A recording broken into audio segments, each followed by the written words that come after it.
Sunday Surefire Podcast. I'm your host, the Commish. Joining me today is the co-host, Aaron Downtown Brown, Hey, hey. and the other co-host, Ethan Weaver. Kamish, how we doing? We are doing, boys, doing pretty well.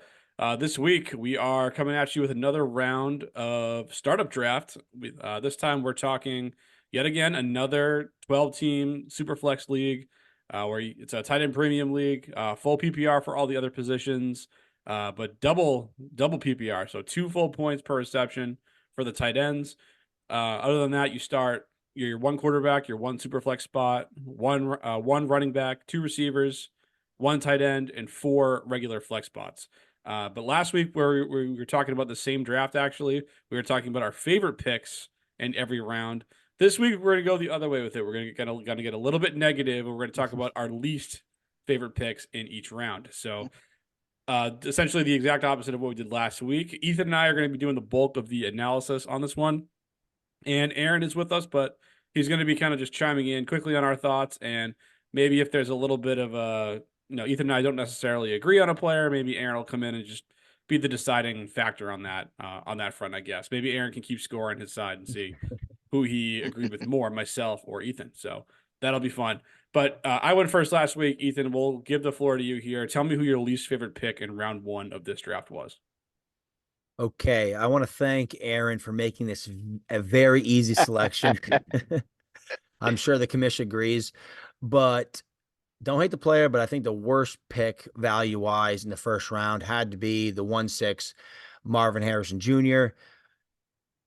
Like I said, love the player, love the upside, but I just don't think you can take him over a CeeDee Lamb, over even a Jamar Chase. I just think these first couple rounds are so valuable. It's just an unnecessary risk, in my opinion, to go Marvin Harrison Jr., who I do think is going to pan out. But when you're taking him over guys like CJ Stroud, Joe Burrow, even guys like Caleb Williams, um, it's just hard for me to press the button that early. And I just don't think it makes much sense at all to take him over CeeDee Lamb, who has just been an absolute monster over the past couple of years. So with that being said, I thought Marvin Harrison Jr. was definitely a reach. I think he should be going around the turn, beginning of the second round, and definitely not above some of the players that went directly after him. I did a double take when this pick was when I saw this pick come off the board, and for the same reasons Ethan mentioned. I mean, I like the player too, but I mean, I just think what he has to do at this cost is produce like Jefferson did his first couple years, like CeeDee Lamb did last season where he was WR1 overall. Like that's what Harrison has to do here to justify the cost. And even then, just based on some of the quarterbacks and the other receivers that were left on the board, I think you may even still be a little disappointed in it. So that was my pick too. Obviously Marvin Harrison Jr. 106. Didn't love it there, Aaron, but tell us, tell us, and more importantly, tell the people what was going on here with this pick. Yeah, defend yourself. Yeah, no, for sure. So I'm gonna be first and foremost and say Harrison is the right answer here for the worst pick for the first round. But I'm gonna kind of make a little bit of a case, kind of what was going through Downtown Brown's head here, where um as we said though, know your league scorings, right? So a couple quick things to as a reminder, a full full, full point PPR league, right? With tight end premium. Couple little bit of a quiz to kind of throw at you guys again. Oh boy. Is here we go. So in a standard half point PPR non superflex, how many quarterbacks make the top 10 from 2023? You guys remember or know off the top of your head? One QB. Yep. Well, it's the same. It ends up being the Yeah, same, same but thing. yeah, Superflex, half point, non-tight end premium. How many quarterbacks are top 10? I'm gonna say six. Yeah, six or Ethan? seven. Yeah. Pretty close. It's seven. All right. Now let's go. Let's raise up the ranks a little bit more. So Superflex, but tight end premium, just a full point for the tight end. What do you think? How many quarterbacks do you think make top 10 in that league? I'd say five. Yeah, let's go with five. Pat? Actually, the answer is still 7. So the Oh, 7 remain in both leagues. Now here's the fun one. How many quarterbacks remain top 10 in a full point PPR league with a 2 point per catch tight end premium? I don't know, Aaron. Tell us. 3. It literally flips itself upside down, and only 3 quarterbacks in the 2023 season make your top 10 total points in this type of setting. So that was the first thing that I kind of went through my head is like, I really think after the first 5 picks, obviously I knew Justin Jefferson would be in there and you got your Allen Mahomes, Hurts and Jackson. But from there, I was okay going wide receiver was the first thought. That was like step one. Step two, I think this is where I think you guys make the valid point is taking Harrison over Lamb. What I wanted to kind of do with this league is I kind of wanted to look 2 years in advance, and I kind of wanted to take a 24-year-old Marvin Harrison in 2 years and compare that to a 27-year-old CD Lamb. And I think there is a world in 2 years from now that you may be able to actually get you might be able to get Lamb in a piece for Marvin Harrison in that world, like asking for a present day Justin Jefferson's CD Lamb price. So I'm trying to be a little futuristic. I know I probably could have traded back. I did some research after this. There's a couple managers I thought was going to take him, and as soon as I took Harrison, you had immediate chat of a few people say, "Oh crap!" Like I was going to get him at 2-1. So he wasn't going to make it past 2-1. I kind of knew that. 1-8 is kind of what I originally wanted to trade back to. Couldn't really get the deal I wanted, so I was like, screw it. Let me shake some things up with Harrison at the 6. But ultimately, I know it is against the general consensus there, so I'm not gonna fight you guys too much. But that was kind of what's going through my head there. yeah. You mentioned the deal you like, but I think honestly, you take anything on top of the 1-8 to trade back from the 1-6 to the 1-8, or even from the 1-6 to the 1-9, because I don't think anybody was going to take Marvin Harrison Jr. Any earlier than that. I was assuming, like I said, he was going to go on the turn, but no. But I mean, you like the player. Hopefully, he pans out for you. Yeah, I think the only real defense you could have mustered is I play in a ton of leagues. I haven't had the opportunity to draft Marvin Harrison yet. This was my only opportunity to do so. So I'm taking my guy and the hell with the rest to the hell with the rest of you. So that's probably the argument you should have made. But I mean, you did acknowledge that it wasn't what you should have done. So at least in a vacuum. So not what I would have done either. I think this was a pretty clear choice at the 101 or in the Yep. first round anyway. So we'll move on past that one. We'll get to round two. Round two I found really tough to find a clear cut one I hated the most. So I went with I went with Jaden Daniels at the 204, and like I said, tough call. I actually think Daniels should go in round two in this draft. I just think he went a few picks too early, so I don't really hate the pick altogether, but I just think leaving guys like Justin Herbert, Amon-Ra St. Brown, Malik Neighbors as well, who's going ahead of Daniels in a lot of rookie drafts. I just think there was a few players left on the board where I would have either taken one of them, or I would have just tried to move back and been confident with a couple quarterbacks that were going to be on the board for me if I was going to grab Daniels there at the 204. So, like the player, the upside's definitely there. I just think it was a bit early for him at 204. I agree it was a bit early, but I understand the thought process here. I definitely would have took Justin Herbert over Daniels. Herbert went 2 picks later at the 2-6. But after Herbert, I think it's kind of a toss up in a 4 point passing a touchdown league to go Jane Daniels over a guy like Trevor Lawrence, Brock Purdy, and Tua, who are the next 3 quarterbacks off the board. So if you're sitting at the 2-4, you're not picking again to the 3-9 unless you move up. Jane Daniels isn't going to fall there, and so I can see, hey, I'm going to take the upside with Jane Daniels in this format. So I actually don't hate the pick. I was hoping Daniels would have fell to me at the 2-3 turn where I was. He obviously didn't, but I do think Herbert should have went over Daniels, but I definitely don't hate that pick. I went in a little different direction. I went to the back end of this round. I went Christian McCaffrey, and I just think when you make the decision to press the button on CMC at the 212, you better be in position to win this year, and your draft should reflect that because CMC, he's 28 years old, absolute stud coming off a RB1 season. But with the running back position, the wheels do fall off rather quickly. And if you're going to invest into a 28-year-old running back at this point in the draft over a lot of good receivers, over some quarterbacks, some premium tight ends, you better make sure your draft puts you in a position to win. It's so yeah, so that I just don't think in this setting, all just starting one running back two, it makes the running back position, in my opinion, a little less valuable because you only have to start one. And just to give an example of a running back that was coming off an RB one season and RB2 season, the previous 2 years before last season was Austin Eckler, right? Austin Eckler was crushing. And he went from, like I said, RB1, RB2 to RB26 last year.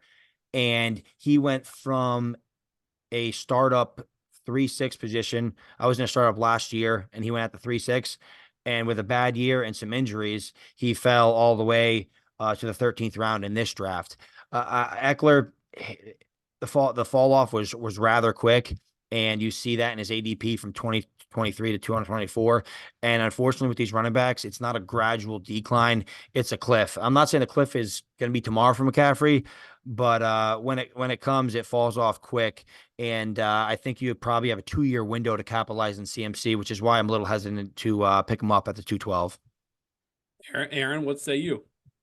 Yeah, I think tiebreaker goes to CMC here. That's who I would have said as well. Where I do agree that Daniels was a risky pick. But I guess I get the logic. I mean that specific owner also went Caleb Williams round 1, 2. So you got two rookies. So I definitely see the risk there. I mean you could probably make a case for overdrafting him over Herbert and Lawrence. So I definitely see the case. But yeah, I think aging running backs. I think, as Ethan said, I mean, works for both. It's funny, it actually works for both of these strategies where, I mean, obviously you had the 1-1, so you had Mahomes. So Mahomes and McCaffrey be great, obviously in a redraft setting or in 2024, if you want to win year one. But I think, as you're setting up your team for future years, I think there's enough value that you can actually punt the running back position in this year's draft and kind of fill that spot later on. Okay, all right. And with that, we'll get rounded into round 3 here. Ethan, what did you think? What did you think in this round? Who did you not like in round 3? Again, like this player, but I believe where he got drafted, there's a couple other players that should have went before him, and that is Rome Odunze at the 3-9. Everybody gets a little crazy with rookie hype. I think Rome Odunze has a chance to be a very good player in this league, but there's also the chance that he doesn't live up to his draft capital or what we think he's going to end up being. I guess to give a little context on the pick, this manager did draft Caleb Williams in the first round, so he does get the stack. So I like that long term in Chicago. But as I alluded to earlier, your first few rounds, you tend to not be able to win your draft in those first few rounds, but you can definitely lose it. I'm not saying this is going to be a loser of a pick, but when Puka Nacua and AJ Brown go the next two picks, I think you could have alleviated a lot of risk with your startup just by taking the best player available. I feel like sometimes we get a little too cute. You get lost in the rookie hype. You try to get the stack with Williams and Odunze, but at the end of the day, I mean, you go Puka and AJ Brown, you're getting a locked in wide receiver one. So, in my opinion, this pick looks a lot worse just seeing the two receivers that went after him. Yeah, it's definitely not great. That was my second choice in this one. I think the two things managers chase in startups are you chase the stack and you chase the rookie hype. And I think both of those things kind of lined up for this pick. I think both those things are actually a little bit overrated in Dynasty, especially now where everyone's in on rookies and going out of the way to get the stacks. I think that's a little overrated personally, but yeah, I like the call. It wasn't my pick, but it was my second choice. I like Rome in the long run, but I think it's a losing proposition for 2024. Obviously, Rome will have plenty of opportunity to grow with Williams, and maybe they become a league winning duo down the road. But In round 3, I would have definitely taken one of those other 2 receivers, like Ethan said. My pick in this round was a different receiver. Ethan was picking on Christian McCaffrey at the 212. I'm actually going with the next pick by the same manager at the turn. And he went with Drake London at the 301. And last week we talked about our favorite picks from this draft. And when we got to TJ Hawkinson, I said that was the best value pick of the draft. So I have the same award to give out here this time around, but on the opposite side of things, where Drake London was by far my least favorite pick of this entire exercise at the 301. And I understand that people remain high on Drake London because Kirk Cousins is in town, but 25 picks into the draft, pick 25 overall, and the 7th wide receiver off the board is the definition of drafting a player at their absolute ceiling. And that's before we even talk about like who was still on the board. We've actually done a good job covering those guys with Puka and AJ Brown, but Garrett Wilson and Chris Olave were still there too. So I'd rather have any of those guys before I took a shot on London to the 301. And look, we can all sit here and make the Arthur Smith jokes and the Desmond Ritter jokes and the Taylor Heineke jokes. I'll laugh at those jokes too, but let's be honest here about what London hasn't done yet. I mean, he hasn't done anything close to what any of those other receivers have in his 2 years in the league, despite being a target earner on his team. Like, we're talking about a guy who hasn't posted a top 30 season yet in forms of production, being a top 25 pick in a startup draft and a super flex startup draft. So London has a lot to prove this season, and I know people are going to be willing to remain optimistic on him, and that's fine. But I just think at this spot, you're asking a ton from him for day one. And I just would have rather pivoted in a number of different directions. And especially knowing that he took CMC the pick earlier, like at that point, just lean into it and take Tyreek Hill. Like if you really want to grip it and rip it with CMC, like take Hill or one of those other receivers that I mentioned that are a little bit younger that are going to produce well here. So I really did not like the Drake London pick at the 301, and I'm sticking to it.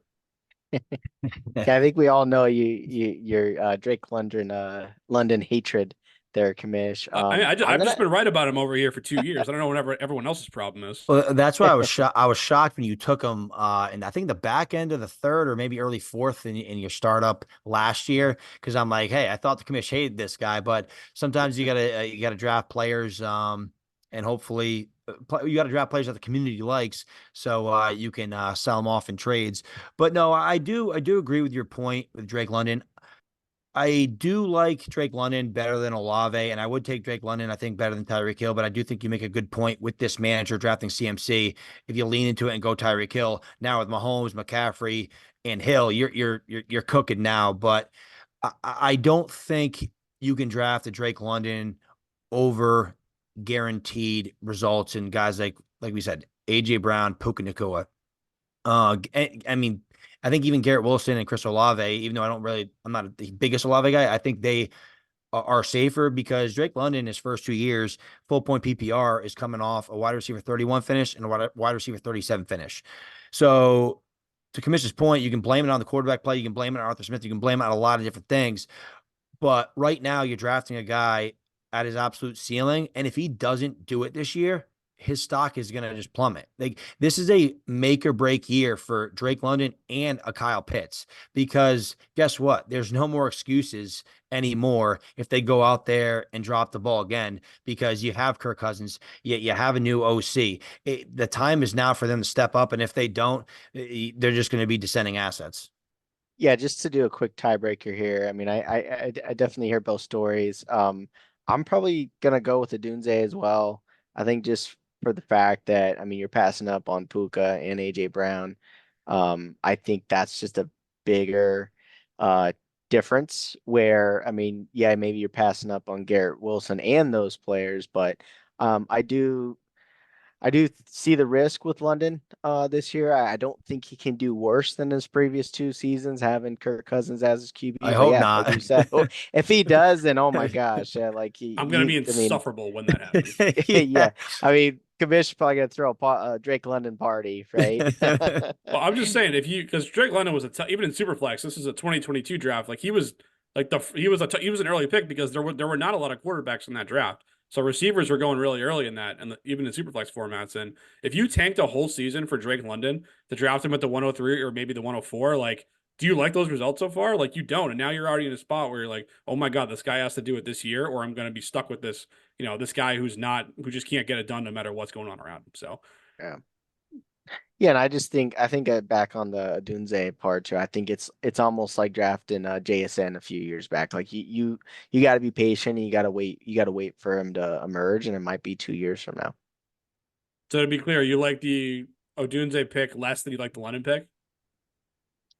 I like it less than the London pick. So Yes, you prefer London at 301 over Odunze at 309.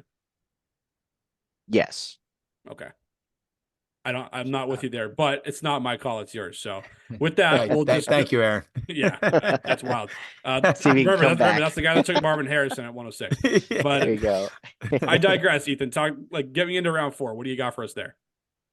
Round 4, I'm going to go with this one was a little tougher, the fourth round, but I'm going to go with Saquon Barkley at the 410. I'm not saying the ADP was awful for Barkley at the 410. It's actually a quote unquote value according to Dynasty League Football ADP. Um, so I just I'm not in the business of drafting a 27-year-old running back in the fourth round with some of the players around him on the board. I keep alluding to it. You only need to start one running back in this league. This manager was running back heavy, so just in terms of his build, I think he should have went in a different direction. But he's going from the Giants to the Eagles. You're going from one of the worst offensive lines, ranked 29th according to PFF, to the best ranked PFF offensive line in Philly. But you also have Jalen Hurts, who had 15 rushing touchdowns last year. The entire team had 22. So maybe that changes with Barkley on the team. But Saquon Barkley, unfortunately, wasn't the dynasty or fantasy football asset we were hoping for. If you're just looking at the entirety of his career, he was insane as a rookie, and he obviously had some decent years, but isn't I think he's been a disappointment overall in his fantasy football career. But I just think I would went in a different direction. And I honestly think his ADP is a little skewed. I don't know why his ADP is 39 overall, according to Dynasty League Football, which is the 4-3. I would much rather go with one of these receivers in this round. So I'm kind of leaning into that RB hatred theme here, but I just think with the format and the players are around him, I would have rather went into in a different direction. Yeah, I would have as well. That's why I had him as my fourth round selection too at the 410. Didn't like it at all. And I actually agree with a lot of what Ethan said. I mean, I think he actually could be good this year just based on the system that he's in and the volume he's going to get. There's no one on that depth chart threatening him for touches. So if the tush push comes down back down to earth even a little bit, and those short touchdown runs go to Barkley rather than Jalen Hurts, then yeah, I mean Barkley could definitely pay off in the short term. But like you said, he's 27 years old. He's nearing in on 1,500 career touches. And if you look at his advanced metrics, I mean, last season he ranked 15th or worse in evaded tackles, breakaway run rate, juke rate, and yards per touch. So all things trending in the wrong direction for an aging running back. But there's probably enough juice for one good year. But I think this is quickly going to become a pick that this manager regrets beyond 2024. Ooh, so you guys are in agreement with Barkley. Yeah, I'm not gonna argue there. I just think, if I were to do 10 startup dynasty drafts, I probably would keep punting the uh running back position. I just think there's so much talent everywhere else. I mean, granted, you did get a couple guys falling off the board, so you might had a little bit of a panic pick, but yeah, you still take them over A Chain, Shad White there in the fifth round as well. So a couple guys that I think that are younger that can also put up nice fantasy seasons in 2024. So I don't I I think Barkley could have a premier finish this year, but I'm not so sure if I like it for dynasty value. You did such a good job hitting lead off in that last round. Why don't you just keep doing it again? Why don't you lead us off in round 5? Okay, let's see if I can get a hit here. Um, I think this round was relatively easy just looking at ADP of players. I have to go Kirk Cousins at the 5-1. It's the beginning of the fifth round, and you're drafting a very much aging asset. It's his age 36 season, and the Atlanta Falcons just drafted Penix with the 8th overall pick, and he's coming off an Achilles. His ADP, according to Dynasty League Football, is 77, which is a 7.5. So getting him at the 5.1 is 28 spots earlier than his ADP. I think this manager may have saw some of these, I guess, more locked in starters come off the board, but I would have much rather went with a young QB here and then drafted a Deshaun Watson, even a Will Levis, Bryce Young, Baker Mayfield in the 8th round. Uh, Obviously, at the 5th round, you don't necessarily know those guys are going to fall, but I just thought this was a reach on a guy with a lot of negatives, and I think a very short term leash in Atlanta. Completely agree. He's my pick as well at the 501. Maybe I just have a Falcons bias in general. Yeah. Bet- between London and now Kirk Cousins. Don't get me started on Kyle Pitts, I guess.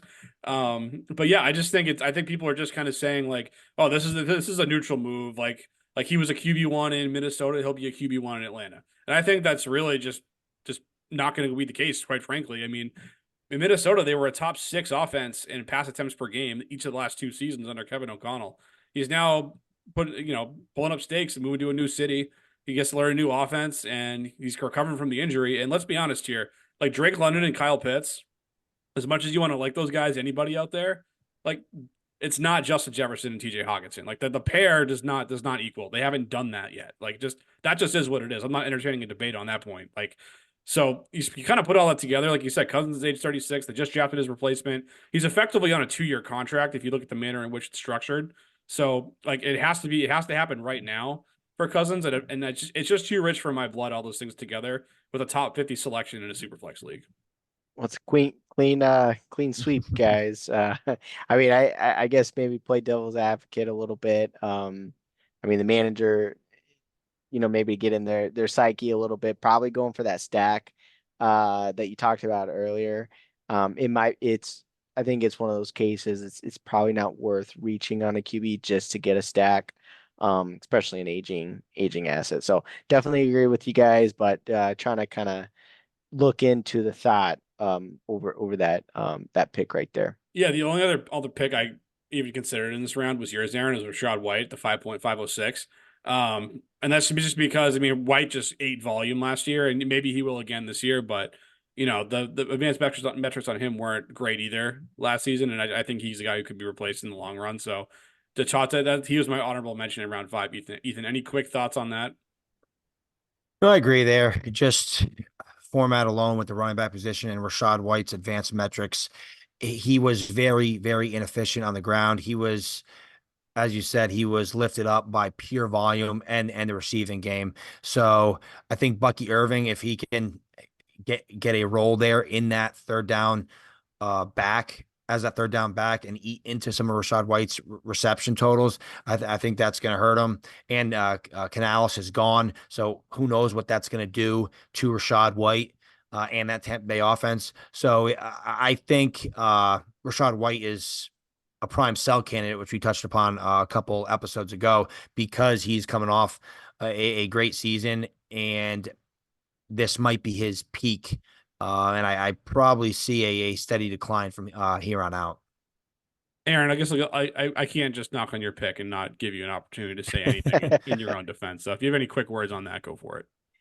No, I mean, I remember it. I mean, the episode we touched on White. I just think the Buccaneers. I don't think they're good enough as a team or on their defense to not keep White involved in the ball game. I mean, whether Bucky Irving does get a little bit more on third down, I still think we're giving him a little too much credit being a rookie. I think White will still be get a lot of touches, maybe not identical to 2023, but in full point PPR, still give me any pass catching running back that's young that can get another contract down the road. Fair enough. Fair enough. I'm actually going to move us into round 6 by sticking with the Tampa Bay Buccaneers for my pick at the 609. That's Mike Evans. We can kind of just roll back the tape for my Saquon Barkley opinion, Ethan and I a few minutes ago, where He's just an aging asset that just he could have one more really good year in him. But that wouldn't shock me if he was good again. But he is 31 years old entering 2024. So, he's very much a win now piece, and the shelf life just isn't going to be there. So I don't like drafting rapidly aging assets in the first 6 rounds of Superflex drafts. And so that's kind of just where Evan slotted in here too. The coordinator change Ethan mentioned as well is kind of factoring into this too. So just a bit early for Evans, even though you might have one more good season left in him. I agree with that. Mike Evans, I just don't think you can draft him over Ryan Thomas, Xavier Worthy, even guys like, I mean, JSN, Rasheed Rice, who all went after him, because it just puts you in a position where you better be drafting to win now, which in this manager's defense very much is. And I'm actually going to touch on one of his other picks. This manager traded up in this round to draft another player, which I think was the worst pick in this round. But in his defense, he is going for it. He has a lot of aging pieces, and the wheels may fall off his dynasty roster pretty soon. But hey, at least he's going for it. But so I guess I'll just go right into my pick. I took Derrick Henry at the 6'5", and I thought this was the only pick on the board to make in this round. I just think Derrick Henry, age 30 season in the 6th round of a dynasty startup, is just way too rich for me. His ADP is 82, RB 16, 710. So not a crazy reach based on ADP, but I want nothing to do with Derrick Henry in the 6th round. But to make matters worse, this was I traded for this pick. I traded back to get the 6'5". And when I was on the clock, I actually moved back to the 7-6 with this manager. So they traded up to draft Derrick Henry, and I picked up a future 2026 first, and I drafted JSN at the 7-6. So essentially, he traded JSN and a 26 first for Derrick Henry, which just compounds, I believe, the mistake in drafting Derrick Henry. But just way too rich for a 30-year-old running back. Aaron, are you going with the 31-year-old receiver or the 30-year-old running back? Both guys are teetering on the edge of a cliff from a value standpoint. But which one you're rolling with? Commish, I'm gonna go your side this time. I'm gonna go Mike Evans. Incorrect. I'm gonna go, Finally. yeah, I'm gonna give you a little my logic with that too. I think, we always talk about drafting in tiers. I probably would put Mike Evans in the tier range of like your Stephon Diggs, Calvin Ridley, Keenan Allen, Cooper Kupp, and ironically, they all go all in the 10th round. So if you're a dynasty manager, like if you're looking at that tier of wide receiver, you could say, okay, if I'm happy with Mike Evans, I'm probably going to be happy with Cooper Kupp, and say, hey, if Mike Evans goes a little sooner, it's fine because I can grab one of those other guys. I think in contrast with Derrick Henry, I think he is just a specimen. I mean, do you maybe compare him to Ramondre Stevenson? Yeah, Stevenson signed a 3-year deal. You might get him for 3 years, but here's the thing: like, do you want 2 years of Derrick Henry or 3 years of Ramondre Stevenson? You may be able to make a case for both.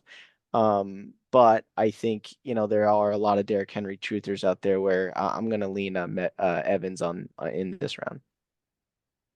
Okay, well there we go. So let's just keep chugging along with round 7. Ethan, tell me why you picked Jaden Reed as your least favorite pick in round 7. Yeah, Jaden Reed, I have to agree with you, Commish. I think he was the worst pick in this round because I think you drafted the wide receiver 2, maybe 3 on that team. And Christian Watson went 2 picks later, which we were harping on last episode. We thought Christian Watson was the best pick in this round. Watson went at the 7-12, Reed went at the 7-10. So it just looking at that, I think it was the worst value pick because I don't think you got the wide receiver 1 on that team. And Jaden Reed, he had a lot of touchdowns last year. A lot of touchdowns went his way. I think he's due for some regression in that category. We all know how volatile touchdowns are, and if Jaden Reed can't be that as efficient as he was on the ground, because he was, I mean, a great running back for the Green Bay Packers, I think you're going to see him trend in the wrong direction. So I agree with the Jaden Reed pick. We're on the same page with it. I don't even have anything to add other than Christian Watson was the guy to go with over Jaden Reed, and he went 2 picks later. So, Aaron, any quick thoughts on that one? Nope. Clean sweep, guys. Clean sweep. Good. We don't need to go over Christian Watson again. But he's quickly turning into our newest version of Will Fuller, where where he comes up and Big That's Aaron's show. guy. That's just right. hijacks the whole show. So I'll start with round 8. I'm going to the tight end position. I'm going with Cole Kmet at the 8-12. He was just the 12th tight end off the board, which isn't terrible considering the guys around him, I guess you could say. And also, it is a heavy premium league with the 2 points for the receptions. But, I'm just out on his situation entirely. I think far too many people are going to fall into the lazy narrative of a rookie quarterback like Caleb Williams loving the tight end. I just don't think that's going to really pan out for fantasy purposes because the guy who doesn't love tight ends happens to be his offensive coordinator, Shane Waldron. And this guy wants to roll 3 wide receivers out onto the field. He has 3 good wide receivers in Keenan Allen, DJ Moore, and Rome Odunze, and he wants to not pass to the tight ends and we saw that the last 2 years in Seattle when he was the OC out there with Noah Fant. Noah Fant had 2 seasons of tight end 1 production on his resume, and then all of a sudden he gets lumped in with Shane Waldron, and he spends the next 2 seasons on the side of a milk carton, like just completely derailed the guy's career. So with the Bears having those strong receivers that Waldron likes, and I just think that's where the football is going to go. And I think even as a back end TE1, Kmet still won't provide the value that you want there with that selection. There's a few other guys I would have taken later, kind of like Pat Fryermuth comes to mind, or maybe even Dalton Schultz a round or 2 later. Komet was one of my, I would say he was my honorable mention. I was debating between him and another player, but I agree with all your points. I like Komet, the player. I just don't think he's going to get the opportunity in Chicago. And I know we have to pour one out for our guy, Kamish, Noah Fant. We wanted him to be a thing so bad, and it just never panned out. And I think Komet's going to unfortunately suffer the same fate as Noah Fant with the new regime in Chicago. I just think there's just too many bodies there. There's too many mouths to feed. Maybe there's an injury to a guy like Keenan Allen, and it opens up some targets for Komet, because I do think he's a good player. But at the 8-12, I see where this manager was going with this format, but so I do think that's a strong call out by you, Kamish. I went with Joe Mixon at the 8-8. His ADP is 111, which is the 10-3, RB24. He went as the RB20. I don't know. In a dynasty perspective, I'm just so out on Joe Mixon. In redraft, I take the shot.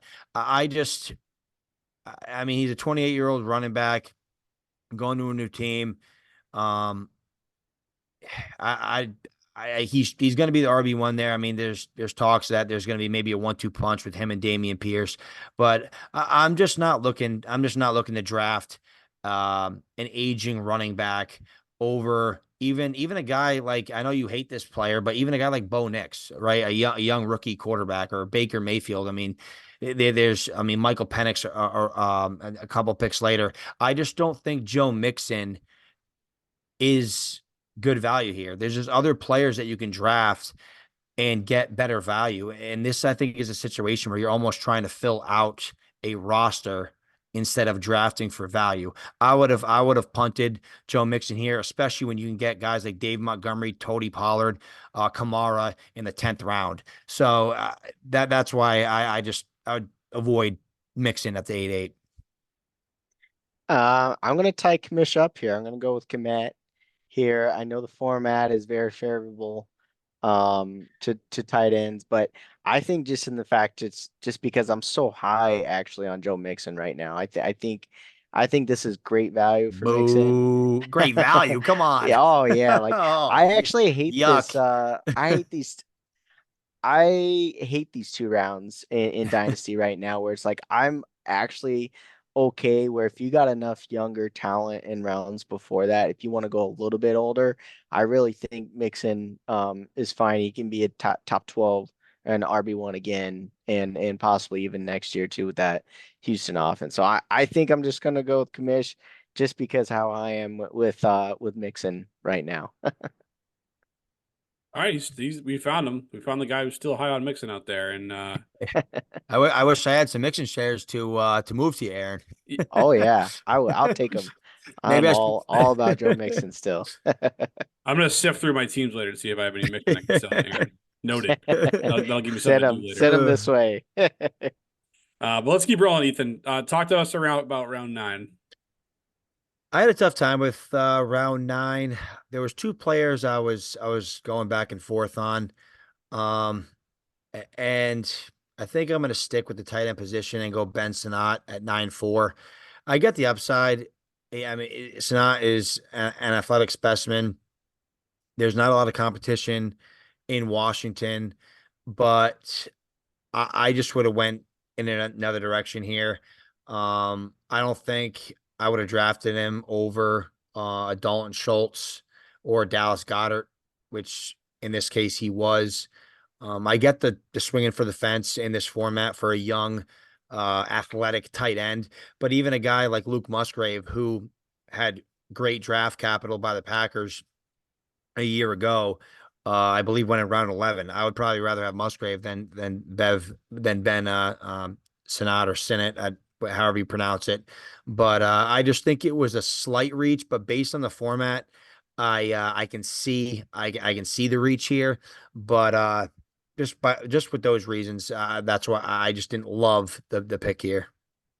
It's gonna be a tough one, I think, for you to earn a point from Aaron on this one, given how much he loves him some Ben Sinnott. But we'll see what he has to say in a minute. I like Sinnott too, so I went a different direction. I went with a guy that I used to be very high on, actually, and that's Jameson Williams at the 9-10. And I just think, between entering the league with an ACL injury and then the suspension in year 2 for all the gambling stuff going on that we like here on the program, but we don't like it when our fantasy assets are out there gambling and getting suspended. I just look at the situation now a lot differently than I did a year ago, and I see that he's firmly behind Amon-Ra St. Brown and he's firmly behind Sam Laporta in the pecking order, and you know that Gibbs is going to be active in the passing game too. So, and then when the Lions get up on teams, what do? They just pound the football. So you could probably make a case that Williams that he does have a shot to become the third receiving option in this passing game, but I just don't know what that's really going to be good for fantasy purposes going forward. I mean, sure, can he break you a long touchdown occasionally? Yeah, he's got that type of ability where you can, pop one and get you 15 points just like that. But how often is that really going to happen? And this isn't a best ball format, so that type of stuff's really hard for me to trust in my lineup from week to week. So I could see maybe someone taking a swing on Williams later in the draft, but in the 9th round, it's just a little too early for me to do something like that, and I just don't think he's going to give you too much at this spot here in the first 9 rounds. Yeah, this was an interesting. It, yeah, I was just saying. Go ahead. Go ahead. This was an interesting draft because a lot of you can tell with this board that the managers valued youth and the wide receiver position. You almost had to draft young receivers with upside earlier than you probably had to, and I think this was the case with JMO here. I mean, look at the next round. I mean, it's all these aging receivers: Diggs, Ridley, Keenan Allen, Cooper Kupp. JMO is one of the few high upside younger receivers left in a good offense. So that's why I didn't hate the pick. I know there's a couple other managers when Williams went off the board. They messaged and were like, "Hey, I was hoping you would fall to me." So I know he was going to go soon, even if this manager didn't pick him. And just to give the player I was debating on wasn't JMO, it was actually Aaron's pick. Me and Kamish's guy, Polk here, our new number 1 receiver in New England. Yeah, he was on my radar too. But I mean, on JMO, I would rather take every receiver that went in the next round before I took Jameson Williams, just because when guys don't hit or receivers don't hit earlier in their career, Agree. it typically doesn't pan out for you. And then with just such an uphill battle behind Laporta and St. Brown, who aren't going anywhere in this offense, I mean, I would rather have taken even the older guys like Kupp, Allen, Diggs, whatever. Like, give me the 1 or 2 years of production versus hoping for the next 4 or 5 years just for Williams to become the next Jerry Jeudy who becomes irrelevant just like that. Easy with that. Come on now. just spitting the facts as usual over here.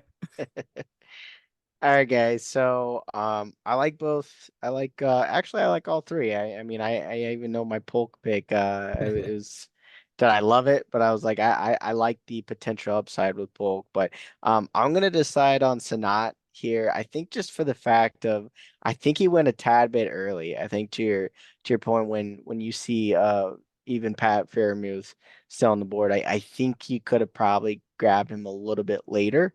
So I know that's what kind of what this show's more about is what value we're drafting at. So I like Sanat. I think he was just drafted just a tad bit too early. I mean, I get the upside. I mean, you look at Josh Reynolds with the Lions last year, he had some nice weeks. He was actually a decent receiver, and with full point, I'm not even sure how Reynolds finished last year.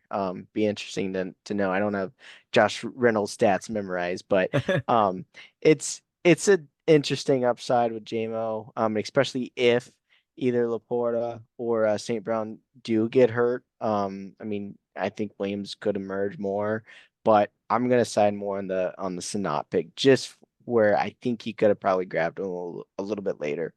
I mean, I think you're right in that Williams could very easily go into that Josh Reynolds role, and it was good for WR55 in full PPR last year. So Gotta love that. if that's Love what it. you're chasing, if that's what you want, Aaron, in this case, then hey, man, you can get it. I won't even fight you on that. But okay, we got one last round to close out here. I'll just toss my pick out here and see what Ethan thinks. It's around 10. Went Justin Fields at the 10-9, and this was hard for me because Justin Fields, we've seen him do some good things from the fantasy standpoint in the past. And if you ask me if I'm in on Justin Fields' revenge tour someday, I would say, yeah, I am. And could I even possibly see that happening down the road some point this season, later in the year, if Russell Wilson falters? Yeah, I could see that happening too, but it's just too early for me here in round 10. I mean, there is a possibility that Fields just doesn't get a starting opportunity ever again. And that's kind of the end of it. And you're just wasting a pick. And even then, like you're going to have to wait for it and be patient. And that window you're going to get with him is just going to be so small. It's not like a guy like Penix who goes around earlier where he was a first round pick. Yeah, you got to wait a couple years, but he's going to get every opportunity to succeed after that. Fields is very much like the next time he suits up, like that stretch of games where he's starting is going to make or break the next 10 years of his life, really.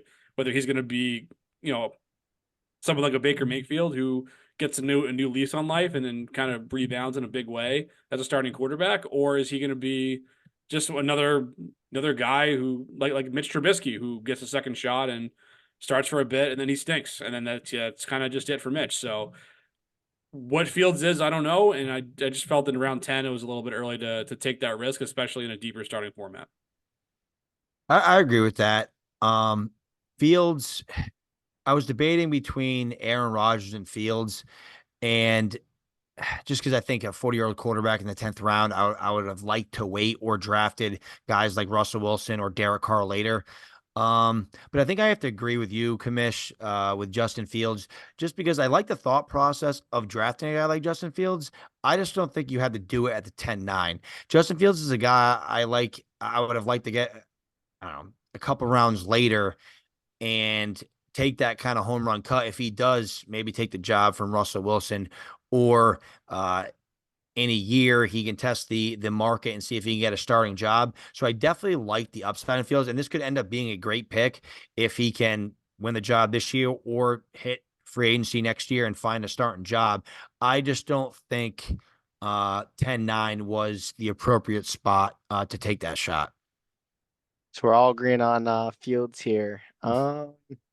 Yeah, I'm not really gonna disagree with you. I think that's who I had in my notes as well. I don't have him in front of me, but um, yeah, I think value wise, if you even compare Fields to Penix, I mean, they could Fields could maybe turn around and be a starter sooner than Penix, even. But I think we know that Fields, he had a lot of issues in Chicago, so I think there's a lot of distrust around the league with Fields. I mean, Chicago really didn't really get a great deal with Fields overall. So, I'm not really gonna argue with the pick. I think if you really wanted to target him, it could be even like a post draft. You could probably come up with a trade and throw Fields in there somehow and end up with him. I'm not so sure if the 10th round is where I'd love to have him at. Yeah, I mean the NFL told you exactly what they think of Justin Fields. I mean, he went for peanuts. I mean, the Pittsburgh Steelers I think were smart with Russell Wilson and Fields because they're paying nothing for their quarterbacks, but Justin Fields didn't garner any sort of value on the market, and to me that's a little scary considering how often these first round quarterbacks get shots. Yep, yeah, he'll probably get an opportunity again at some point, and I'm rooting for Fields. I really am. Oh, I me think too. I think it sucks that Chicago was really bad for the time he was there, and then the team finally make some serious investments to get better, and then they're like, oh yeah, by the way, we're gonna draft another quarterback. Sorry, you're out. Like so, yeah, he's a really good fantasy producer too. So maybe selfishly for some of the leagues that I'm stashing him in Superflex, I want him to bounce back and be good someday and start again, but we'll see on that. A lot of rest, especially too much here in round 10. But that wraps it up here on our show. I think Ethan got me by a score of 3-2. Aaron, is that right? Yeah, I mean, if you guys were indifferent, you're gonna make it hard for me. But you guys both agreed on Fields. You had a chance to be tied there at the end there. I'm convinced. I'm convinced he was going to talk about Rodgers, but he pivoted to Fields at the last minute to protect the lead. Hey, I'm not gonna show my hand here, but that may or may not be true. Yeah. Yeah. It's always such a treat to have Ethan on the podcast. But that's what we got for you, folks. Thanks for listening. Make sure you're catching us on all of our social media channels as well. We're on X at Sunday_Surefire, on Facebook at Sunday Surefire, Instagram Sunday Surefire. And until next time, folks, peace.